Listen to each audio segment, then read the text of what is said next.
तो hello everyone, स्वागत है आपका सिविल सर्विस यूट्यूब चैनल में। सो गाइज, आज का हमारा जो टॉपिक है दल बदल कानून, एंटी डिफेक्शंस लॉ, जो कि हमारे पॉलिटी के 10th शेड्यूल के अंतर्गत ये टॉपिक है। सो अभी न्यूज में काफ़ी बना हुआ है। उसका कारण ये है कि महाराष्ट्र में जो दल बदल का अभी चल रहा है माहौल, सत्ता परिवर्तन का जो माहौल चल रहा है, काफ़ी राजनीतिकरण वहाँ पे की जा रही हैं। कुछ सांसद सदस्य, कुछ विधायक ऐसे सदस्य हैं जो कि अपने मूल पार्टी को, जिस पार्टी से उन्होंने चुनाव लड़ा था, उस पार्टी को वो छोड़ चुके हैं या छोड़ने की बातें कर रहे हैं। तो ये काफ़ी रूमर बना हुआ है। वहाँ की सरकार गिर भी सकती है, नहीं भी गिर सकती है, वो आगे परिणाम बताएगा। लेकिन जो अभी पॉलिटी से जो मैटर है कि 10th शेड्यूल क्या है, 10th शेड्यूल के अंतर्गत कौन सी बातें करी जाती है, मेंबर की योग्यता अयोग्यता की बातें की जाती है कि सदस्यता निरस्त होगी नहीं होगी। सो उस पर हम बात करेंगे, ठीक है।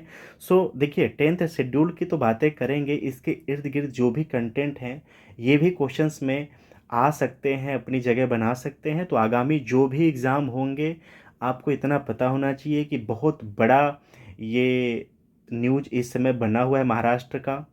सो मे बी कि एग्ज़ाम में अपना एक अच्छी भूमिका ये क्वेश्चंस निभाए। सो इसको बहुत ही डीप, बहुत ही तरीके से जानते हैं कि क्या है 10th शेड्यूल, कब आया, क्यों आया और इसे लाने का क्या कारण था, ठीक है।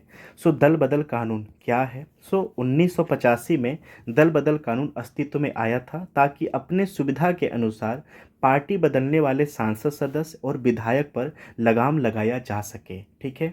उसके पहले ऐसा कुछ भी कानून नहीं था, ठीक है। तो जो सांसद सदस्य थे, विधायक थे, वो पार्टियां चेंज कर लेते थे किसी न किसी कारणवश, ठीक है। सो इस चीज़ को रोकने के लिए कि भाई जिस आप पार्टी से चुनाव लड़े हो, उस पार्टी में आप अपने 5 वर्ष को पूरा करो, ठीक है।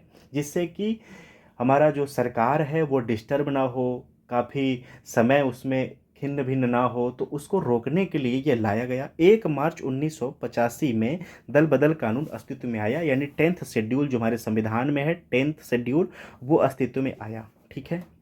1967 में हरियाणा में एक विधायक जिनका नाम था दयालाल, ओके, एक दिन में 3 बार पार्टी बदला, ठीक है। जिसके बाद आयाराम और गयाराम का प्रचलित जो किस्सा है, आज भी बातें की जाती हैं आम भाषा में।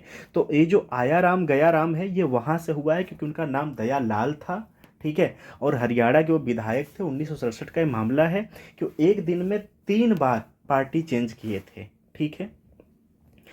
1985 में राजीव गांधी वाली जो सरकार थी, ठीक है, इसके खिलाफ विधेयक लाई थी, ठीक है। दल बदल कानून यानी इनके कार्यकाल में लाया गया था, ओके।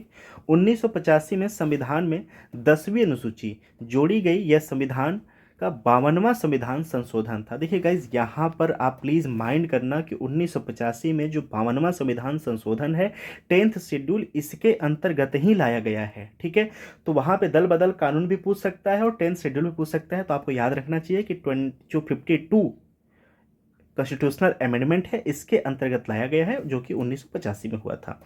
इसमें विधायक और सांसदों पर पार्टी बदलने पर लगाम लगाया गया था। इसमें सदस्यता खत्म होने का कारणों का भी उल्लेख किया गया था, ठीक है, कि क्या ऐसा आप करेंगे जिससे आपकी सदस्यता निरस्त की जा सकती हैं, ओके। कब कब लागू होगा दल बदल कानून, ओके, कब कब लागू होगा दल बदल कानून? अगर कोई विधायक या सांसद, ठीक है, कोई विधायक या सांसद खुद ही अपनी पार्टी की सदस्यता छोड़ देता है, तब उसकी सत्ता निरस्त हो जाती है।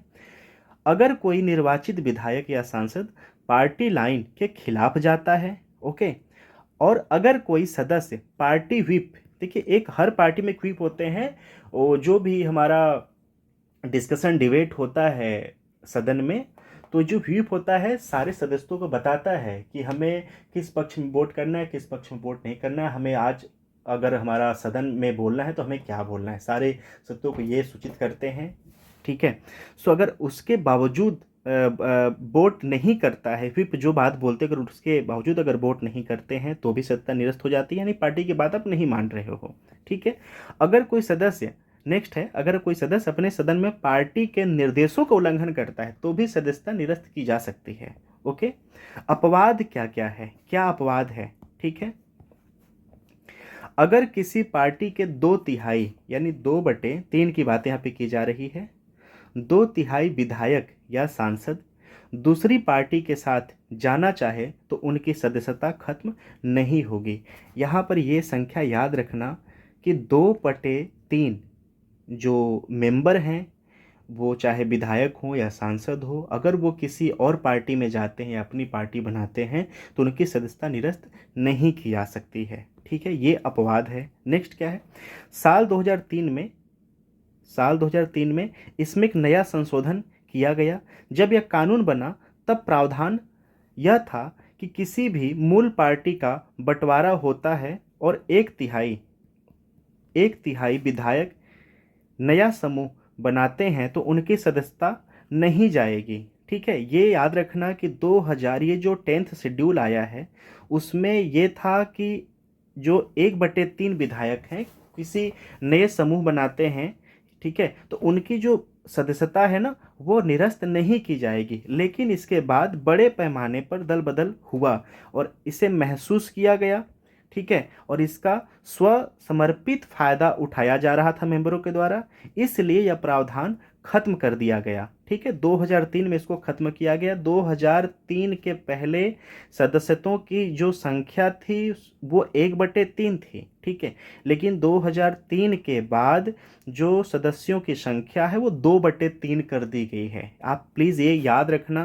कि 1/3 कब था और 2/3 कब था, आप ये डिफरेंस प्लीज़ याद रखना, ठीक है। इसके बाद संविधान में 91 कॉन्स्टिट्यूशनल अमेंडमेंट जोड़ा गया। इससे व्यक्तिगत ही नहीं सामूहिक दल बदल को भी असंवैधानिक करार दिया गया, ओके। विधायक कुछ परिस्थितियों में सदस्यता गंवाने से बच सकते हैं। अगर एक पार्टी के 2/3 सदस्य मूल पार्टी से दूसरी पार्टी में मिल जाते हैं तो उसकी सदस्यता समाप्त नहीं की जाएगी, ओके।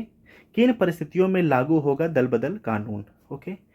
जब पूरी की पूरी राजनीतिक पार्टी अन्य राजनीतिक पार्टी के साथ मिल जाती है, ठीक है। अगर किसी पार्टी के निर्वाचित सदस्य एक नई पार्टी बना लेते हैं, अगर किसी पार्टी के सदस्य दो पार्टियों का विलय स्वीकार नहीं करते हैं और विलय के समय अलग समूह में रहना स्वीकार करते हैं, ठीक है। जब किसी पार्टी के 2/3 सदस्य अलग होकर नई पार्टी में शामिल हो जाते हैं, ठीक है, ये क्या है, ये वो अपवाद है जो कि जो दल बदल कानून है ये लागू नहीं होगा। मतलब आप उनके योग्यता को निरस्त नहीं कर सकते, उनकी जो सदस्यता है उसको आप अयोग्य नहीं साबित कर सकते हैं, ठीक है। सो ये भूमिका है, ठीक है, कि अगर कोई पार्टी है किसी अन्य पार्टी के साथ मिल जाती है तो वो उनकी सदस्यता बनी रहेगी। अगर किसी पार्टी के निर्वाचित सदस्य एक नई पार्टी बनाते हैं तो योग्यता बनी रहेगी। अगर जब किसी पार्टी के 2/3 2/3 सदस्य अलग होकर नई पार्टी बनाते हैं तो उनकी सदस्यता बनी रहेगी। 10वीं अनुसूची के पैराग्राफ 6 के मुताबिक स्पीकर या चेयरपर्सन का दल बदल को लेकर फैसला आखिरी फैसला होगा। जो चेयर है सदन का वो जो फैसला बोलेंगे कि भैया कोई विधायक या सांसद का जो दल बदल के तहत उनका जो दल बदले हैं वो सदस्यता के योग्य हैं या अयोग्य हैं, उनका फैसला आखिरी होगा। ये 10वीं अनुसूची के पैराग्राफ 6 में बातें कही गई हैं। लेकिन आगे पैराग्राफ जो 7 है उसमें कहा गया है कि कोई कोर्ट इसमें दखल नहीं दे सकता। यानी जो 6 है वो ये कह रहा है कि जो चेयरपर्सन होगा सदन का उसका फैसला आखिरी फैसला होगा मेंबर के लिए कि वो योग्य है सदस्यता के या नहीं। और जो पैरा 7 है उसमें ये कहा गया कि कोई भी कोर्ट इसमें दखल नहीं दे सकता। यानी जो चीफ हैं, जो चेयरपर्सन है सदन के, उनके फैसले में ये दखल नहीं दे सकते। लेकिन 1991 में सुप्रीम कोर्ट के संवैधानिक बेंच ने 10वीं अनुसूची के वैध ठहराया, लेकिन जो पैरा 7 है उसको असंवैधानिक करार दे दिया। यानी अगर आपको योग्य ठहराया जा रहा है, अयोग्य ठहराया जा रहा है, तो आप कोर्ट में जा सकते हैं, डिबेट इस पे कर सकते हैं। क्यों? क्योंकि 1991 में सुप्रीम कोर्ट ने बोला है कि जो 10th शेड्यूल है वो तो संवैधानिक है, लेकिन जो पैरा 7 है वो असंवैधानिक है। तो आप जा सकते हैं, डिबेट कर सकते हैं अपनी योग्यता या अयोग्यता के खिलाफ। Okay, so guys, I hope कि आपको ये टॉपिक बेहतर लगा होगा, और मैंने फुल वो कोशिश किया है कि आपको इस टॉपिक से जुड़ी हर बात को बताएं कि क्या है और कैसे ये मुद्दा बना हुआ है। सो अगर आपको वीडियो पसंद आता है तो प्लीज़ एक छोटा सा आप इसका नोट्स बना लेना। So thank you so much for watching. Thank you so much.